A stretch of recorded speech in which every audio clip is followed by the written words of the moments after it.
ರೀ, ಇವತ್ತಿಗೆ ಆಪರೇಷನ್ ಆಗಿ 1 ವಾರ ಆಯಿತು. ಇವತ್ತು ನಿಮ್ಮ ಕಣ್ಣುಗಳನ್ನ ಪಟ್ಟಿ ಬಿಚ್ಚುತ್ತೀನಿ.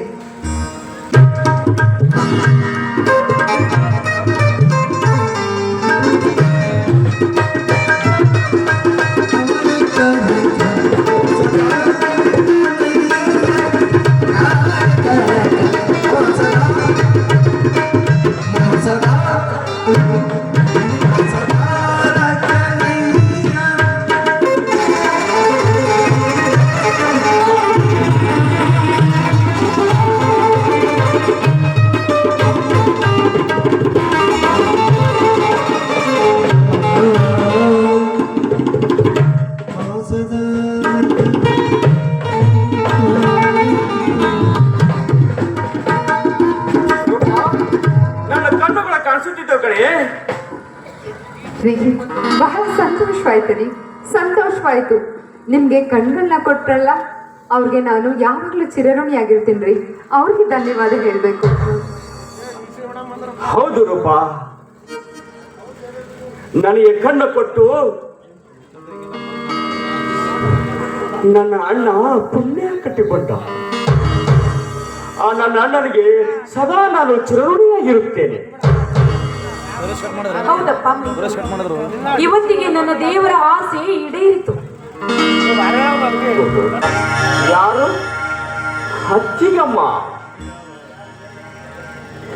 ಎಂದು ನೋಡಲಿಲ್ಲ ಬರುವರು ಎಂದು ಸತ್ತಿದ್ದಾನೋ ಇದ್ದಿದ್ದೇನೆಂದು ನೋಡಲು ಬಂದಿರುವೆನು.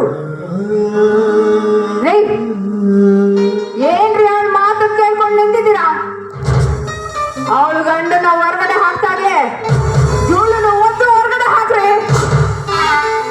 ಅಯ್ಯೋ ಮನಹಾರಿ, ನಿನ್ನ ಬಣ್ಣ ಬಯಲು ಮಾಡಿದರೆಂದು ಇಲ್ಲದ ಅಪವಾದ ನನ್ನ ಗಂಡನ ಮೇಲೆ ಹೊರಿಸಿ ಅವರನ್ನ ಈ ಮನೆಯಿಂದ ಹೊರ ಹಾಕಿಸಿ, ಗಂಡ ಕುರುಡ ಎಂದು ಮತ್ತೊಬ್ಬರಿಗೆ ಸೆರಗ ಹಾಸಿದವಳು ನೀನು.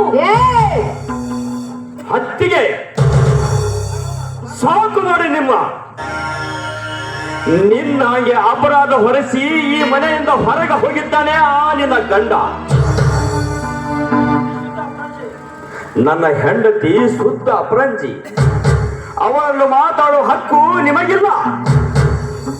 ಅಲ್ಲ ರೀ, ಅವಳ ಮಾತನ್ನ ಏನ್ ಕೇಳ್ತಾ ನಿಂತ್ಕೊಂಡಿದ್ದೀರಾ? ಅವಳ ಮಾತು ಕೇಳಿದ್ರೆ ನಮ್ಮ ಸಂಸಾರ ಹಾಳಾಗುತ್ತೆ.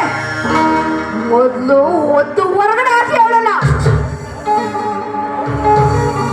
ಹೌದು ರೂಪ, ನೀನು ಹೇಳುವ ಮಾತು ನಿಜವಿದೆ. ರುಕ್ಮಿಣಿ ದೇವಿಯವರೇ, ನೀವಾಗಿ ನೀವೇ ಹೋಗುತ್ತೀರೋ ಇಲ್ಲ? ಕಿರಿಚ್ಕೋಬೇಡ, ಈಗ ತಾನೇ ನಿನ್ನ ಆರೋಗ್ಯ ಸುಧಾರಿಸುತ್ತಿದೆ. ನನ್ನ ದೇವರಿನ ಜಾಗದಲ್ಲಿ ನನ್ನ ಚಪ್ಪಲಿಯೂ ಬಿಡುವುದಿಲ್ಲ. ಬರ್ತೀನಿ.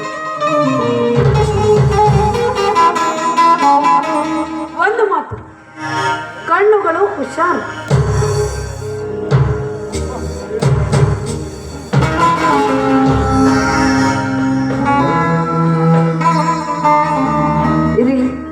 ಮನೆಯಲ್ಲಿದ್ದ ಪೀಡೆಗಳೆಲ್ಲವೂ ತೊಳಗುದು.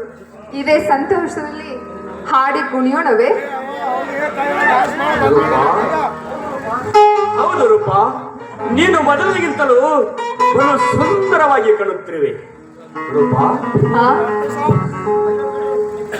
ನನಗೆ ಏಕೆ ಒಂದು ಹಳೆಯ ಸನ್ನಿವೇಶ ಕಾಣಿಸುತ್ತಿದೆಯಲ್ಲ ಇಲ್ಲಿ? ಏಕೆ ನನಗೆ ಏಕೆ ಹೀಗೇಕೆ ಕಾಣಿಸುತ್ತಿದೆ? ಅಯ್ಯೋ, ಈಗ ತಾನೇ ಕಣ್ಣಿನ ಪಟ್ಟಿ ಬಿಚ್ಚಿದೀವಲ್ಲ, ಅದಕ್ಕೆ ನಿಮ್ಗೆ ಭ್ರಮೆ ಆಗಿರ್ಬೇಕು. ಸರಿ ಸರಿ, ಸ್ವಲ್ಪ ವಿಶ್ರಾಂತಿ ತಗೊಂಡ್ರೆ ಎಲ್ಲ ಸರಿ ಹೋಗುತ್ತೆ. ನಡೀರಿ ಒಳಗಡೆ. ಇಲ್ಲ ರೂಪ, ನನಗೆ ಯಾವಾಗಲೂ ಒಂದು ಹಳೆಯ ಕಾಣಿಸುತ್ತಿದೆ. ಒಂದು ಹುಡುಗಿ ಒಂದು ಹುಡುಗು ಪ್ರೇಮ ಗೀತೆ ಹಾಡುವುದನ್ನು ನಾನು ನೋಡಿದ್ದೇನೆ ರೂಪ, ನಾನು ನೋಡಿದ್ದೇನೆ. ಅಯ್ಯೋ, ಇದು ನಿಮ್ ಭ್ರಮೆ ಅಂತ ಹೇಳ್ತಿದ್ದೀನಿ ತಾನೆ. ನೋಡಿ, ವಿಶ್ರಾಂತಿ ತಗೊಂಡ್ರೆ ಎಲ್ಲವೂ ಸರಿ ಹೋಗುತ್ತೆ. ನಡೀರಿ ಒಳಗಡೆ.